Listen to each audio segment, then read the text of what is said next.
A few years back, I was just traveling in a bus, my office bus, and I heard two HR personals. They were talking to each other about some resource, and the junior HR was really complaining.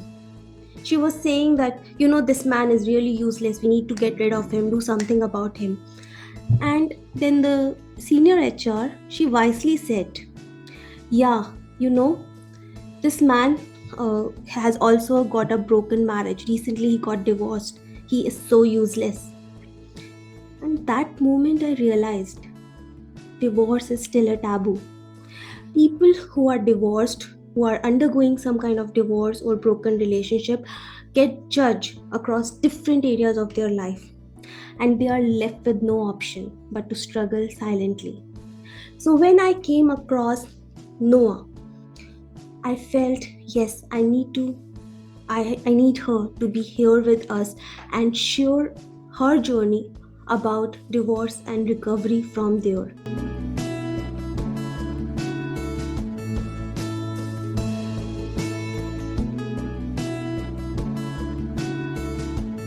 So, welcome to Coaches on the Couch, the place where experts share their journey and inspire you to take action. My name is Pratishtha Bhalla and I will be your host for this show. Today we have with us Marcia Noa Gliksman. I'm sorry if I pronounced the name wrong, but yeah, she is an author, a certified coach, a mother of teenage triplets, and someone who got over her toxic marriage of 15 years. Her first book, Naked After Divorce, is already making noise, even though it hasn't been published yet, and soon it is going to be published. Marcia was born in Brazil and currently calls Mexico her home. Join us as she shares with us her journey of healing from a toxic relationship, chronic stress, acid refluxes, and 5 septic ulcers, and now inspiring people across the globe to restart their lives after divorce. And if you like this episode, make sure you subscribe to this channel. You hit the bell icon so that you don't miss the updates. So, a very warm welcome, Noah, to Coaches on the Couch. To start with, please can you share with us your journey? Sure. First of all, thank you so much for having me here. Thank you, everybody who's sharing their time with us, listening and watching. My journey, I think you said it beautifully. It started with getting very sick with acid reflux and finding out that I had been misdiagnosed for so long. And when I was finally diagnosed and they found all those ulcers and I went through all those treatments and nothing helped, I started doing my own research, and part of my healing journey was getting certified as a health coach and then later as a life coach. And as I was going through that journey and learning how body, mind, and soul are so very connected, and how many diseases, especially digestive, um, are so psychosomatic. So I wasn't learning just about the brain gut axis. I was learning about how everything influences our well being and ultimately our physical and mental health. And it got to a point that I understood how my relationship was influencing it and started dealing with that too. After I healed physically, I saw how much more work I had to do in my life and started taking responsibility for each area of my life and tried to change it. And when it came to my marriage, it didn't work. It couldn't be fixed. We couldn't even move on as a couple. So we got a divorce. That is it in a nutshell. Yeah. Noah, now the thing that comes to me when it comes to divorce is many people are saying marriage is difficult, you have to adjust. But what I have seen people doing is divorce is more difficult than get like marriage. What is your take on this? Um, I never thought the marriage was difficult. I think it's a choice in anything that you do for an extended period of time. You might miss the excitement of, the beginning, or you might not meet your expectations of what a relationship and a partner, should do or a partnership should be. I'd rather say that things are a challenge than difficult, because it's difficult, it kind of demotivates us. And if it's a challenge, like you have to decide if you're up for the challenge or not. And I think it comes to a point when you are thinking about divorce, that divorce is going to be easier than staying in that marriage. I think that's when people make that decision. I think for many people, it crosses their minds and they are able to work out their differences, or they are able to find a partnership that works for them. And everything is valid because it is your relationship and it's so personal. There isn't a formula that is a one size fits all. And the same thing with divorce. But when you put on a scale, just like when you're considering changing jobs or moving apartments or countries, you need to have two factors. One, that you want out, and one pulling you to what's waiting for you out there. We've both moved countries. You need to have a reason to leave your country of origin, and you need to have a reason to go to the country you're going to. So it's the same with divorce. You need to have many reasons, or one big one, one big reason to leave your marriage. But there also needs to be something about divorce that seems appealing to you. And that's, again, my opinion, and everybody's entitled to have a completely different one and hold their own. Yeah, no, but what I have seen is like you feel that okay, uh, the divorce can be easier, but the moment you start on that journey, a lot of other people get in, relatives. If you have kids, they also play a big part, and then there are taboos. That okay, like I mentioned in the story, it was a real story. I experienced people talking about divorced people like that, so being judged. So, at that time, what gave you the strength to just carry on? So I think they're both challenges. And when, you just pick the challenge you want to deal with. And the taboos, yes. I think the taboos still exist in all societies, in some of them more. Maybe in India more, in Mexico. I mean, I've never even been to India, so I don't know the culture that well. In Mexico, it definitely exists. Um, I think it really depends on cultural and society, religion. Sometimes even your the circles that you're in. You might live in a more open society, but the circle that you belong to, your friends, have that same background. That yeah, there's a lot of shame and guilt personally too, of seeing it as a failure, of not being able to fix it, of that ideal that a lot of us still have about a family and about forever and about love and partnership, that all of a sudden all of that is broken, right? And I think that we experience many times as much judgment as we judge ourselves. And once one can work through the self-judgment, the shame, the guilt, you start seeing that people will treat you the same way, or that you were able to work your differences, or distance yourself from others that are still judging and shaming you. And the same goes for children. I think a lot of people stay in marriages that are unhappy or unsuccessful, which is respectful, because they think I'm doing it for the children. But then what role model are we setting for them? And everybody's entitled, again, to be and do whatever they want. In my case, I've always explained to my kids that first of, I am a human being. After that, I am a woman. After that, I am a mother. And after that, I am a partner. This is my priority on how I want to see myself. So many times when I had my own crises and I share with them, different questions that you raise, and you kind of feel insecure or guilty about choosing you over your children, or it might seem like that in your head. I am very open to my children, and they are now at an age that they remind me, and they're like, "Yes, mom, do it. Like you're a person before you're a mom, and if you're good as a person, you're a wonderful mom." And it's kind of the mirror is working out. It's talking back to me in a very positive way. And I think a lot of women still put their motherhood or their marriage before themselves. Sometimes it's a necessity. Sometimes it is by choice. Sometimes they feel like they have no choice. But that's Yeah. how I that choosing you isn't selfish. It's quite the opposite. I am protecting my children. I am serving as a role model. I am entitled to be happy. I am entitled to have my freedom, my career, my friends, my freedom.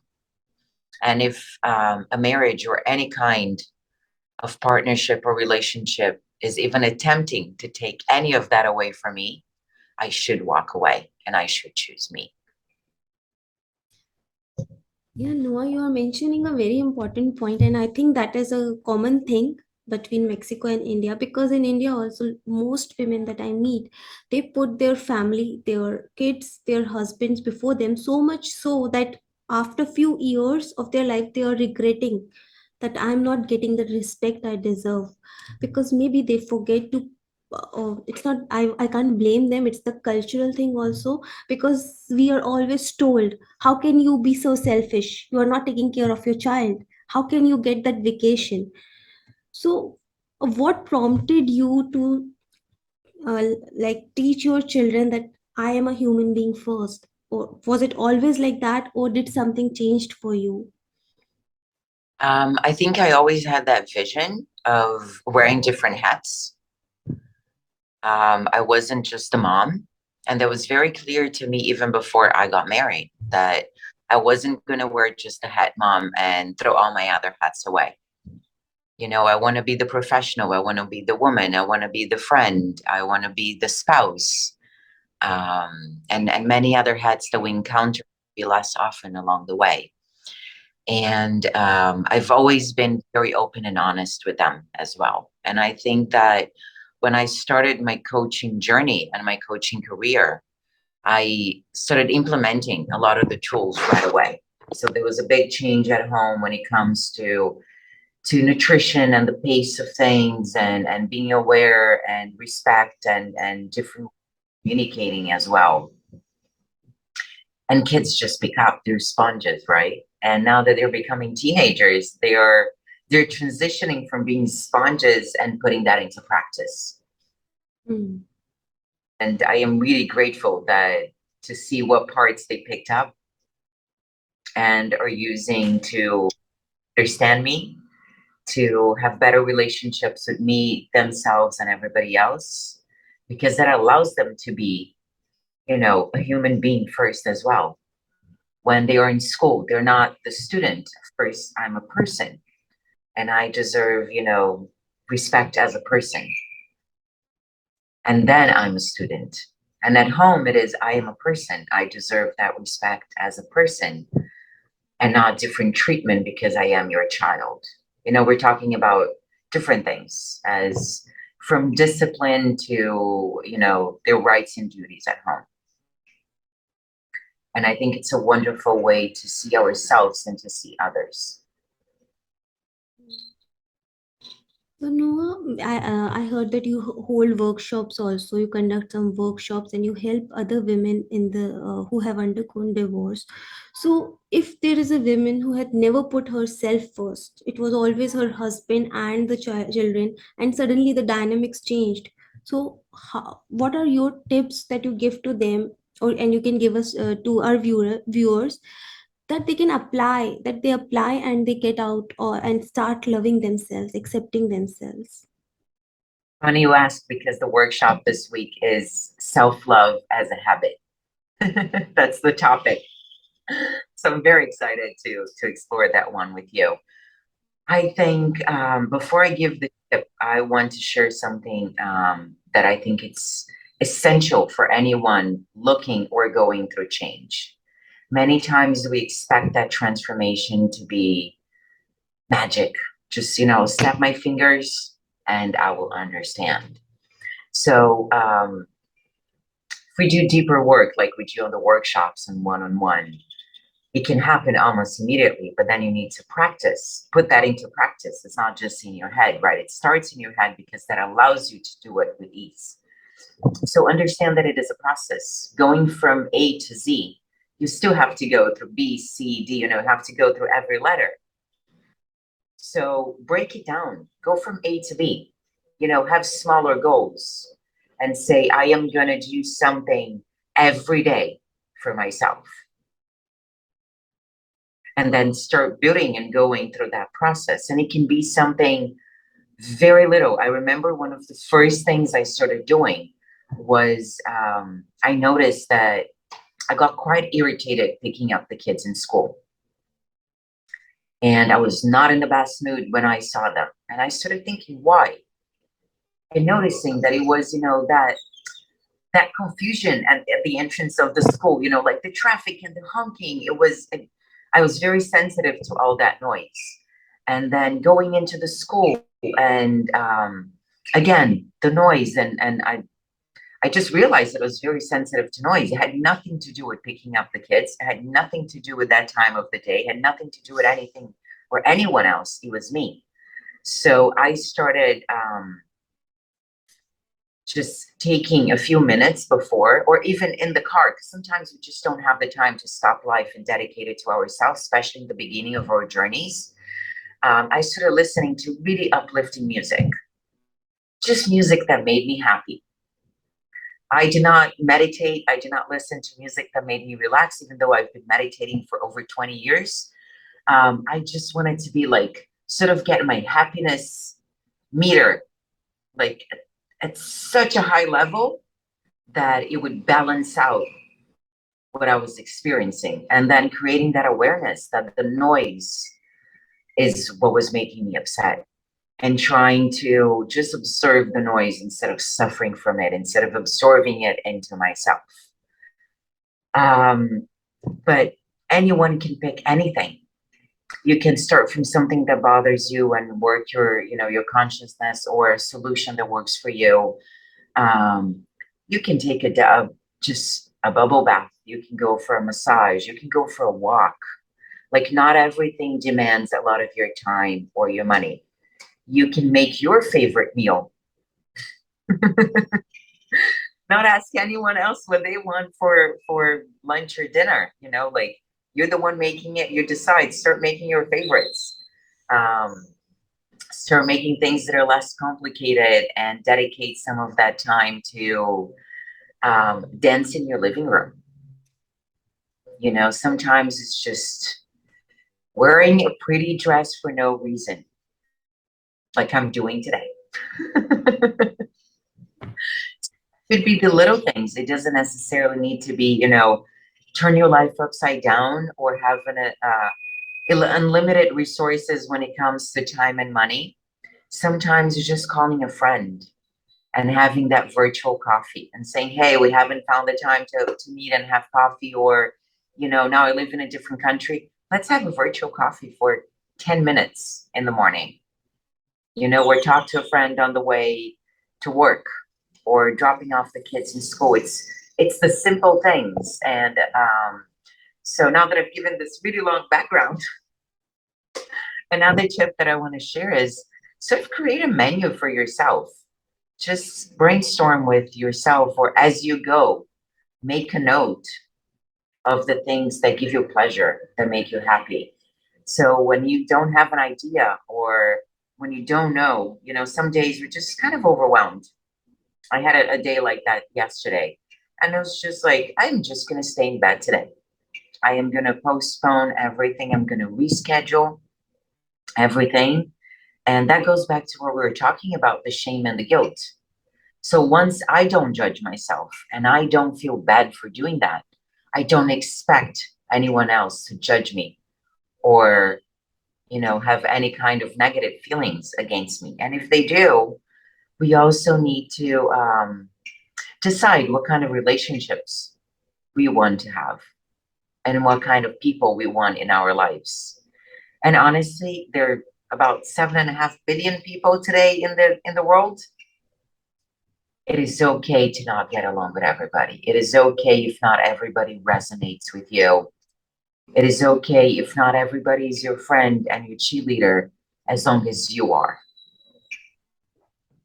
That's so beautifully said. And yet we are always judging others by the few relationships that didn't work. And when you said I take rest when I don't feel like, I was like, what are you talking about? It's a hustle culture we are living in. Like we have to hustle, hustle, and like break some records. And you are saying take rest. Well, I'm totally with you. I recently got COVID and I was in my bed not doing anything and saying I'm not doing anything. I am going to sleep. But when it comes to the hustle culture, and especially as a single mom, does taking that rest give some kind of guilt, or like how do you manage that? I don't manage guilt. I don't think guilt is manageable. I have no interest in managing guilt or shame. Um, I completely support myself because I've come to understand that when I am at my best as a person, as a human, as a woman, I am the best mother I can be. I am the best partner I can be. I am the best coach I can be. My writing is at its best because honestly, I don't owe anyone anything. I am free to be whoever I want to be. I am free to do whatever I do. That's another mantra I repeat to my kids when they say, can we do blah, blah, blah, whatever? And I'm like, do whatever you like as long as you're not harming yourself or anyone else. Are That's you a good harming? one. No. So just those are the boundaries that I've carefully taught them. I think that sometimes when you have too many boundaries and too many rules for yourselves and for children, it's very hard to follow. So pick your battles, and that's the one I decided to pick and go with it for myself and for them. And again, when we serve as a role model, they inevitably follow. We are allowing them, and not only our children, I think a lot of people in our surroundings, the people we work with, our friends, sometimes even people that we don't notice, but they're watching, like other family members or your neighbors or other moms in school, or even the way you're talking to a child in the street. Just like we sometimes notice when someone is being aggressive towards their children, people notice when you're being kind and communicating in an effective way as well. So you never know the ripple effect that it's going to have. And I hope that mine is that mindset of no guilt, no shame. This is what works for me. Nobody else is living my life. Nobody else is taking responsibility for my life. So, what do I owe them? Why am I living my life to please their own standards instead of my own? I mean, my own are high enough. So let's work on that. And if it doesn't please someone else, then it is no longer my problem. I do not need to take responsibility for other people's beliefs or taboos, judgment, or resentment. It is their own. Yeah, you have said that, put this beautifully. And this brings me to another topic about your book, or the few chapters that you have already shared with the audience. And I'll put those links. But there was a very interesting line, and I would like to bring that up. You said, my heart wasn't broken, my soul was. What did you mean when you said that? And I want to share with everybody that the reason that there has been a buzz around the book, even though it hasn't come out, and why you were able to read it, it's because I decided at some point to post the introduction and the first chapter on my website. I love reading, I love books, but there's that disappointment when you buy a book and you're excited about it and it's not what you expected, when it's like, So I don't want anyone feeling like that about my book. So you get to read the introduction and the first chapter. And if it resonates with you, you're welcome to order and read it and enjoy it. And So thank you for reading. And so that sentence, my heart wasn't broken, my soul was. That's how I felt. I felt that, and I was very surprised when my marriage ended that I did not miss my husband. I did not miss the relationship we had. I did not miss, like, my heart literally wasn't broken. It wasn't a like, oh, the end of this relationship. And I had experienced heartbreak when I was younger before I met my ex husband, and with him it was a very different feeling. It was a relief. Like my heart was whole, and it was empty of self love. Unfortunately, because I had dedicated all my love to that relationship and everything that came with it. Um, but my soul felt very broken. I didn't know who I was. I didn't know how I wanted. I didn't know how I allowed it to get that bad.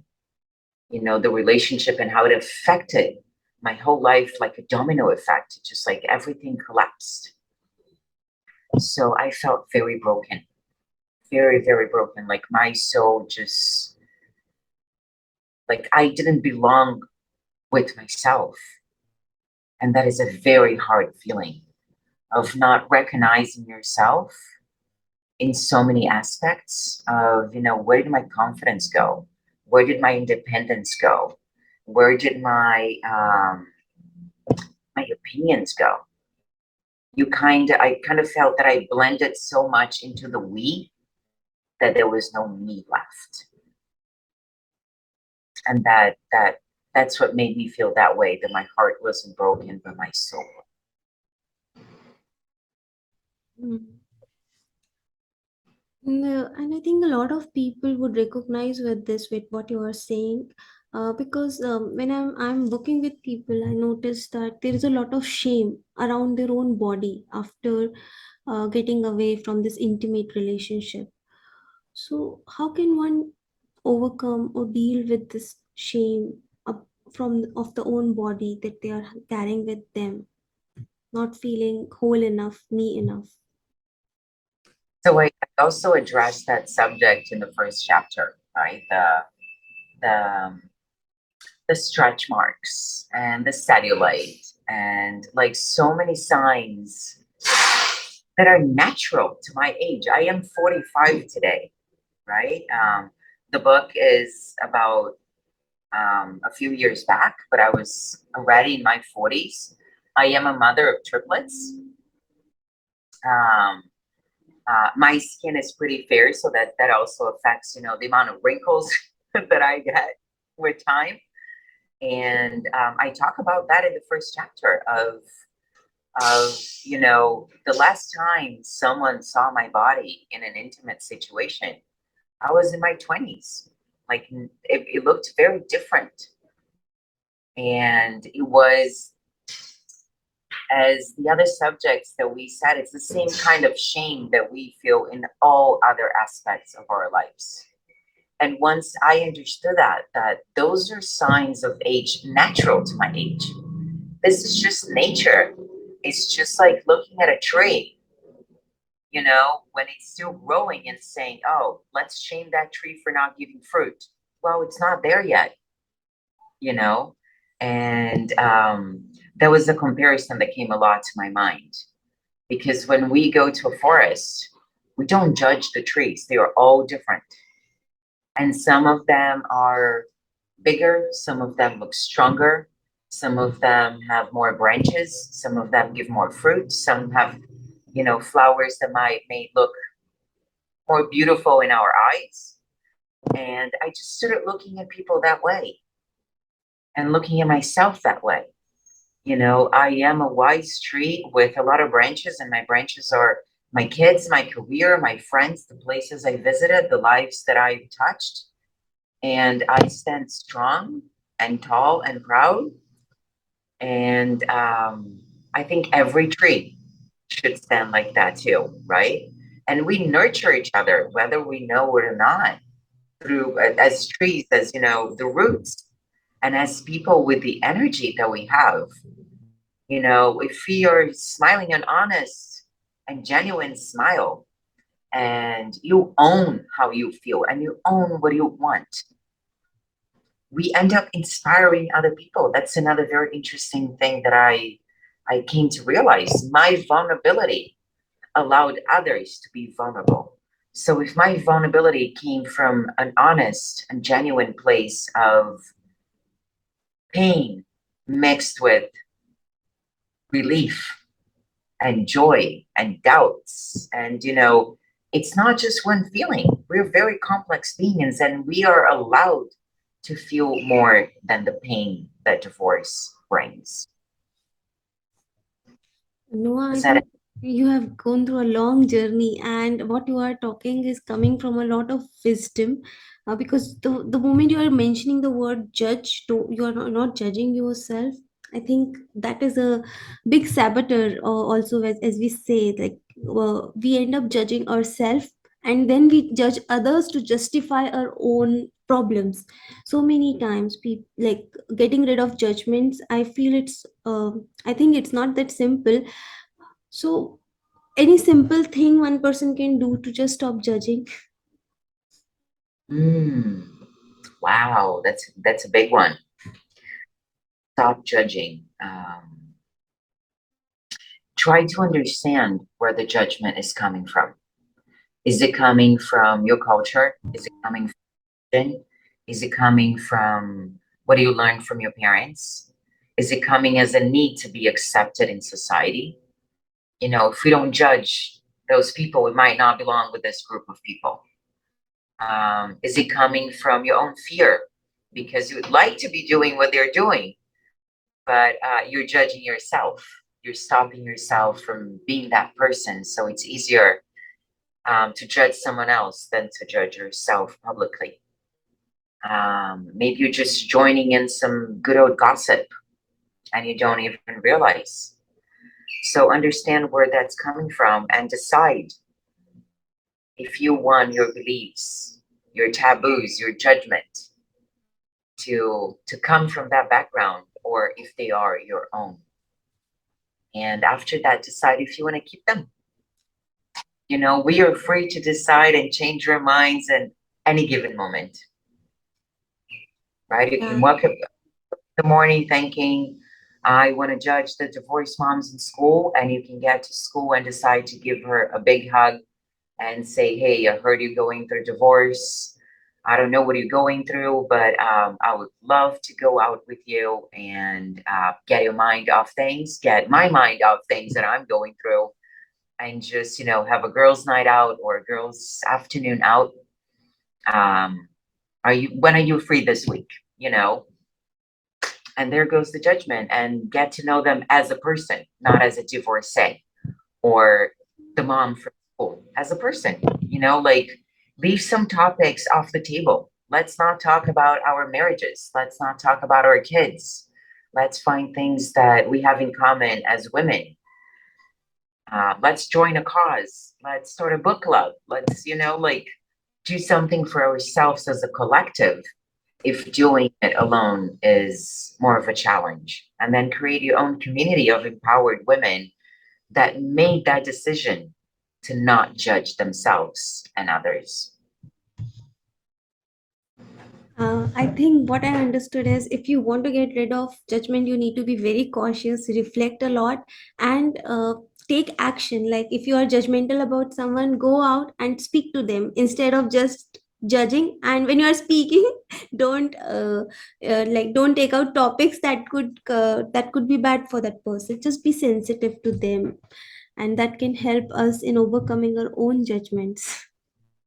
Absolutely. Wow. Thanks, Noah, for sharing that. It was a big one.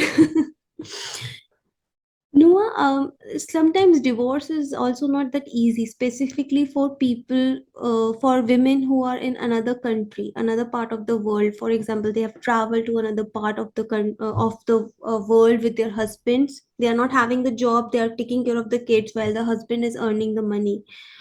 And I have seen people getting like they are feeling scared. How do I get out of this marriage? I'm not financially independent.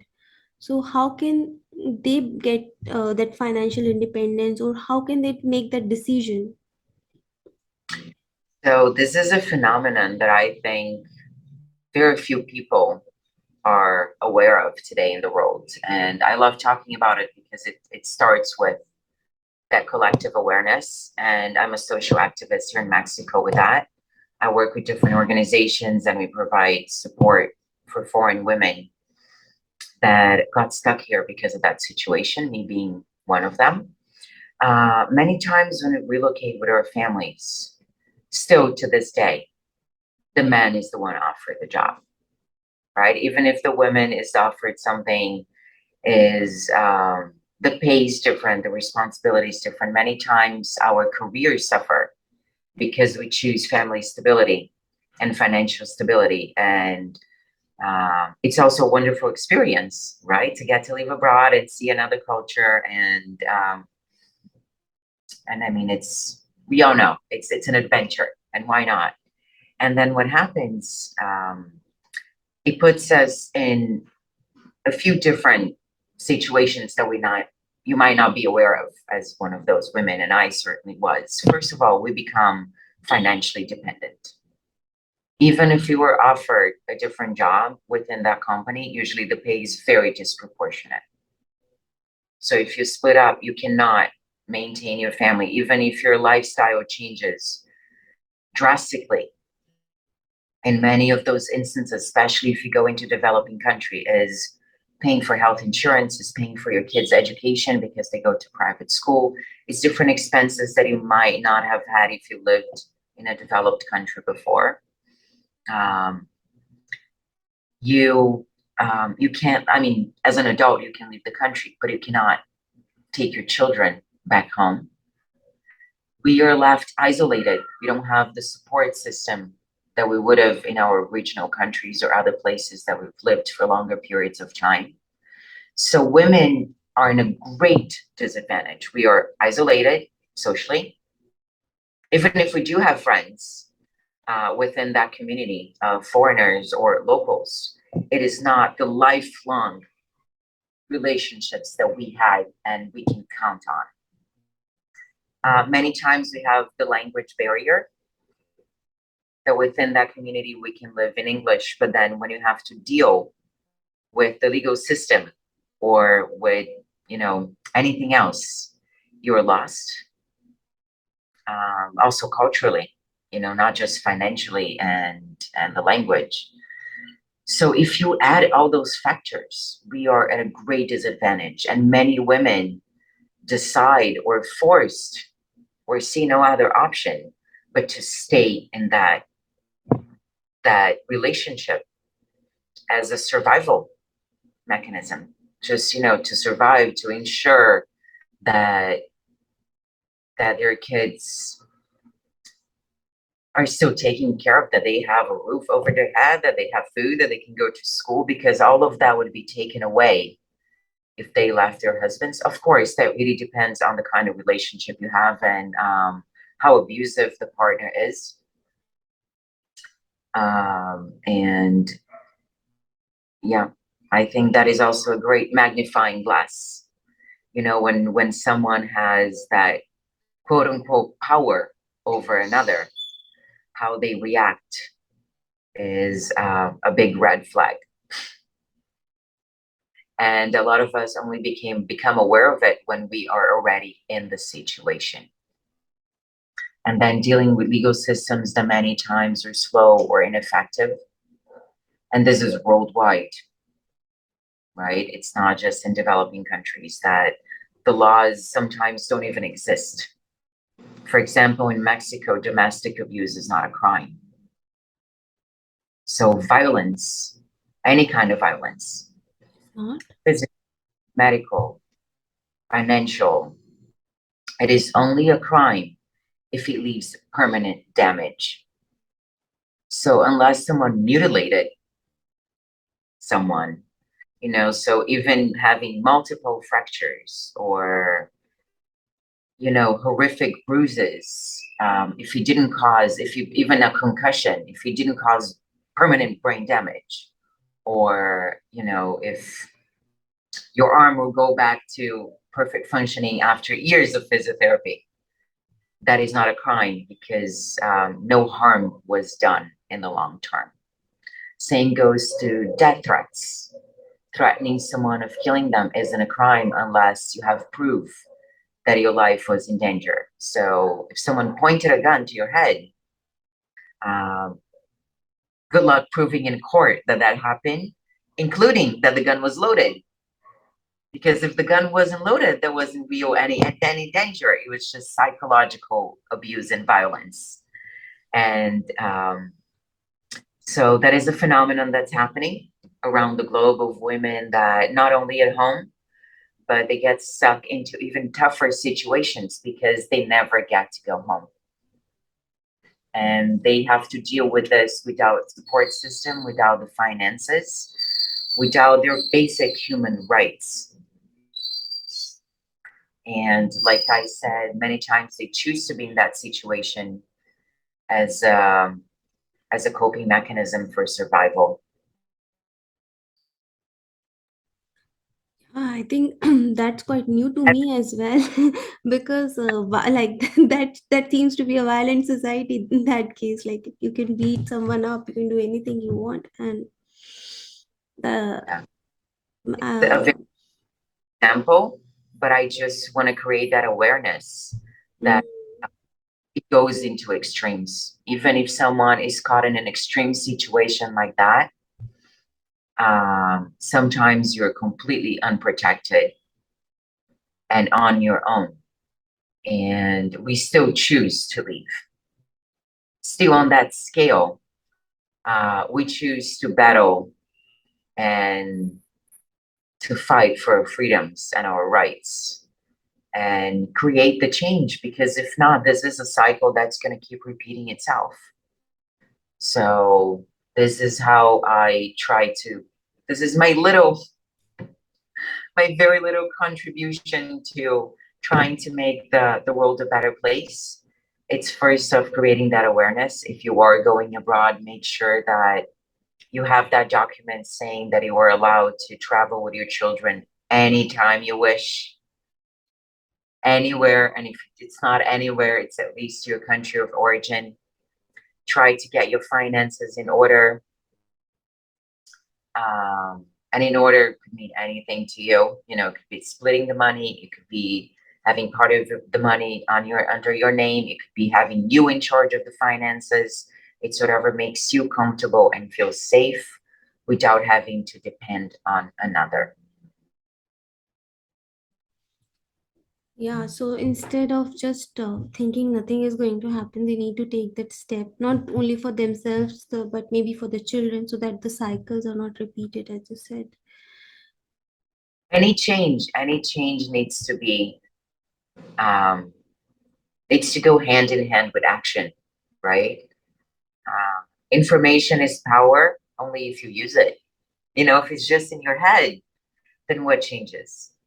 Even if your mindset changed and some traits in your character change, how's your life going to change? How's that going to change your life um, and the others surrounding you, like your children? What influence is that going to have if it just stays here? Yeah, a lot of people have a lot of ideas, but you need to implement it. Taking action. Absolutely. So thank you so much, Noah. It was an amazing, amazing recording that we had today at the session. I really enjoyed our conversation. Anything you would like to share towards the end? Maybe some tip or anything to the people who are undergoing this divorce and rebuilding themselves up. Two things. First, I want to invite everybody to read the introduction and the first chapter. The book is coming out soon. I want to celebrate with everybody that I'm finally done editing as of 2 days. So now we're working, finalizing some details to publish the book. So you're welcome to go into the website. It is free. I love hearing feedback. So feel free to reach out through the website or social media and let me know what you thought of the book. Any feedback is good feedback. I'm not looking for, I'm looking for feedback. So if you want to send judgmental feedback, that's okay too. If you want to, let me know how, if it was relatable, if it was encouraging, anything, you're welcome to. And the second, Congratulations for that, Noah, and I'll surely put all your links so the people can get it on in the comment section as well as in the description box. So don't forget to check it out. It's a short read and it's an interesting one. I did that. Like you won't have to spend an entire day for it, but you would love it what you read. book is actually all short stories. So it's they are easy reads and very quick all along. And the second thing I wanted to say is anyone can reach out. Anyone. Like I am very open. I am very willing. I'm very hopeful that sometimes I can help. And if I can't help, maybe I might be able to point you in the right direction for your journey. It could be an organization. It could be a word of encouragement. It could be, finally communicating with someone without judgment. Whatever it is that you're searching for, and you feel that you need support or different tools, everybody is welcome to reach out, and I will do my best to help. I've been there, and it's really important to understand that we should be one big support system, like the trees. We are all connected, the law of oneness, and if anyone can be a little bit happier, more self-confident, less judgmental, and I can help them in that journey, it is a privilege and a pleasure. Beautiful. Surely, Noah, I'll request the audience, if you are someone who is undergoing divorce, if you have someone who's struggling to get their self love back after the divorce, do contact Noah. I'll share the links as I said. If you enjoyed this episode, make sure you subscribe to the channel, you like, you comment so that we know that you have watched this video, you liked it, and we can bring in more experts. If you have any questions, drop it in the comment section and I'll try to answer. If it is something for Noah, she'll come and answer you. Make sure you ask those questions. There is no judgment here, only love that we are trying to spread. That is the purpose of Coaches on the Couch, to bring in the stories of people who have gone through a journey in their life. It's nothing theoretical, it's something they are living. So if you see Noah, you know that she has undergone a journey, and if she can do it, you can as well do it. So take action, as she said again and again, and I hope to see you next week with another amazing expert. Till then, keep smiling and keep shining. It's me, Pratishtha.